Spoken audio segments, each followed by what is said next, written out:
Sir मती 28 से 19 बताती है कि यीशु मसीह के और पवित्र आत्मा के और पिता के नाम में बपतिस्मा लो। जी ठीक है सर। सर लेकिन जब यीशु मसीह 30 साल के हुए तो उन्होंने पवित्र आत्मा का बपतिस्मा लिया, और आज कुछ जगह ये है कि जब तक आप बपतिस्मा नहीं लोगे आपको वो सामर्थ्य नहीं मिलेगी या आपको वो पावर नहीं मिलेगी। क्या ये कॉन्सेप्ट बाइबल के अकॉर्डिंग सही है? क्योंकि वो बोल रहे हैं कि जब यीशु मसीह ने बपतिस्मा लिया तो परमेश्वर ने तब कहा कि ये मेरा प्रिय पुत्र है। यीशु मसीह के जन्म लेने से और उसके 30 साल तक लोग परमेश्वर ने कहीं नहीं कहा कि ये मेरा प्रिय पुत्र है।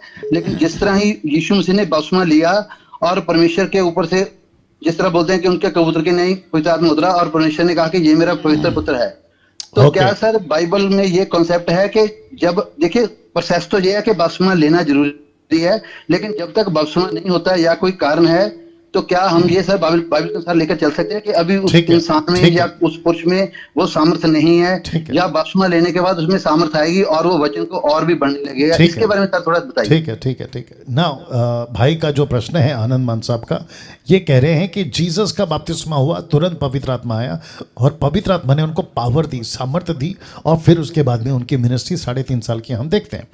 उसके जो ये पैटर्न है, जीसस का बपतिस्मा, पवित्र आत्मा आया, सेविकाई पावरफुल, क्या यही कॉन्सेप्ट, यही पैटर्न आज भी चलता है? क्या यही हमारे साथ में भी होगा?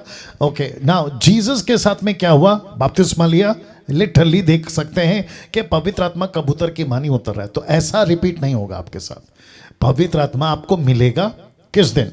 बपतिस्मा लेने के बाद नहीं, बहुत ध्यान से सुनिएगा। पवित्र आत्मा आपको मिलेगा जिस दिन आप अपनी जीभ से कबूल करते हैं कि यीशु मेरा प्रभु है, द सेम मोमेंट आपको पवित्र आत्मा मिल जाता है। ये आपको विश्वास करना है। आत्मिक बातें आपको नहीं पता चलेगा। तो कबूतर की नाई उतरेगा ऐसा वेट मत करो, कोई आग नीचे उतरेगी उसका वेट मत करो, कोई धुआं उठेगा, कोई आंधी चलेगी, कोई बिजली कड़केगी, ऐसा कुछ नहीं होगा। तो ये बातें हम सभी को दिमाग में रखना है कि जीसस के साथ जो हुआ वो रिपीट आपके साथ नहीं होगा। जो पेंतिकोस्त के दिन 120 के साथ हुआ वो रिपीट आपके साथ नहीं होगा। जो पौलुस के साथ में हुआ 3 दिन अंधा फिर पवित्र आत्मा आया, ऐसा आपके साथ नहीं होगा। अब जो कॉन्सेप्ट है वो एक ही है कि जाओ यीशु का प्रचार करो, अगर मुंह से स्वीकार कर लिया उनका उद्धार हो गया, द सेम मोमेंट उनको पवित्र आत्मा मिल गया, और उसी क्षण से उनको क्या करना है? यीशु के वचनों पर मजबूत होकर आगे चलना है, और फिर उसके बाद में जो बपतिस्मा का जिक्र है, बपतिस्मा लेना है, और फिर आगे आपको प्रभु की सेविकाएं करना है। ये कॉन्सेप्ट है। लेकिन इसमें आनंद मान साहब बहुत ध्यान से सुनिएगा।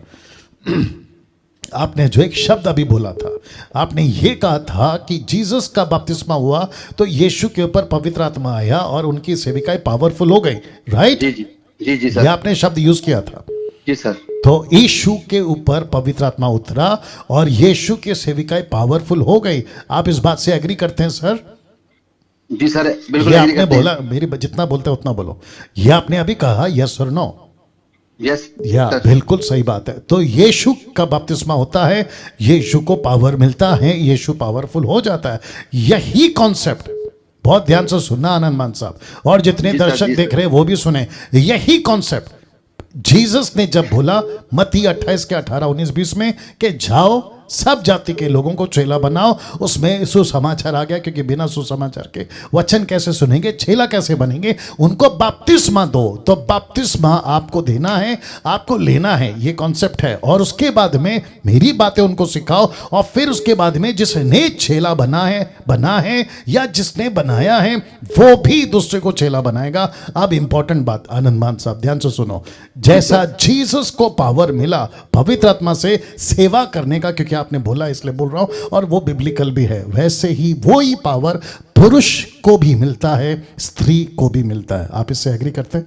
जी सर। जी सर। वापस पूछ रहा हूं, बिल्कुल। क्या ऐसा है कि जीसस जो है वो पावर सिर्फ पुरुषों को देता है, महिलाओं को नहीं देता? जी सबको देता सर, बराबर पावर देता है। या तो कुछ, मेरी बात सुनो, मैं सर। कुछ लोग ऐसे हैं मसीह जगत में, बपतिस्मा तक ठीक है, पावर तक ठीक है, यीशु के बेटा बेटी तक ठीक है, उद्धार तक ठीक है, लेकिन जब पावरफुल होकर सेवा करने की बात आती है तब पता नहीं उनको क्या हो जाता है, फिर वो अलग कर देते हैं। पुरुष अलग, स्त्री अलग। मुझे नहीं समझ आता कि ऊपर बैठा परमेश्वर जब पक्षपात नहीं कर रहा है तो पृथ्वी के ऊपर आप और मैं कौन होते हैं उस परमेश्वर को सिखाने वाले कि आप पुरुषों को पावरफुल बनाकर यूज करो लेकिन लेडीज को पावरफुल बनाकर यूज मत करो। तुम होते कौन हो? यस बोलो मानन मान। बिल्कुल बिल्कुल सर। तो आपके दिमाग में एक बात घुसा लीजिए, और जितने भी दर्शक हैं उनको भी घुसाने बोल रहा हूं कि यीशु की पावर को कोई नहीं रोक सकता। अगर परमेश्वर किसी को भी इस्तेमाल करना चाहे वो किसी को भी इस्तेमाल कर सकता है। बहुत ध्यान से सुनना होगा आपको। तो फिर कहता हूं आनंद मान साहब, आपको भी कह रहा हूं और जितने दर्शक हैं मैं उनको भी कह रहा हूं, और आपको मैं नाम लेकर बार बार इसलिए कह रहा हूं क्योंकि आपको भी पता है कि मैं आपको इतना क्यों बोल रहा हूं, आप इस बात से भी वाकिफ होंगे। तो वापस कहता हूं कि लेडीज को पास्टर बनने से, लेडीज को पावरफुल सेवा करने से, लेडीज को डिसाइपलिंग करने से, लेडीज को बैप्टिज्म देने से, लेडीज को चर्च प्लांटिंग करने से नहीं रोकना। बोलिए सर, क्या हम फिर इस कंसेप्ट को लेके चल सकते हैं?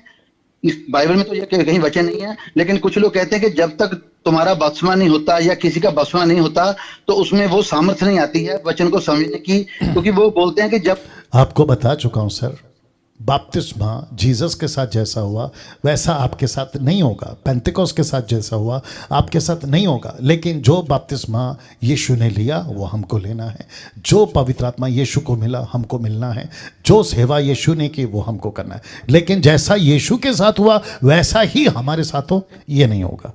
नहीं होगा। बिल्कुल ठीक बात है ना सर। Okay okay sir.